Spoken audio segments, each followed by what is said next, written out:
Privacy is one feature that many take for granted, and while it shouldn't be something that you need to worry about and should be in the background, it's very important to know that your data is safe in order to have peace of mind.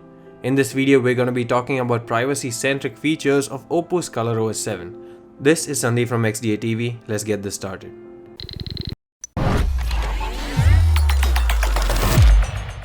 The personal information leakage protection feature is very clever and useful.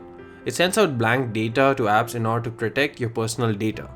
Considering how much of sensitive information is stored and accessed on our smartphones these days, this is a very underrated but highly appreciated feature, and it works for photos, videos, documents, and audio clips.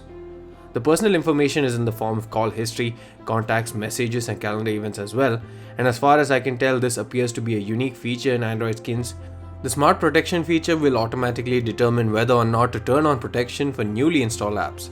Private Safe is a feature that will let you store and encrypt files that will put them out of reach of other folks and apps.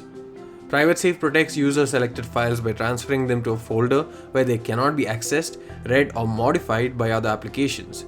You can choose between password, fingerprint, or face unlock method of encryption, and this acts as a secondary level of protection for those extra sensitive files over and above the basic method of lock protection for your phone.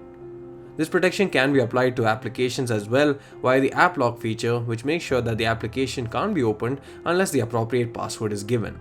All these features and more guarantee that Oppo ColorOS 7 is a major version and update, especially in terms of privacy and keeping your data safe and secure.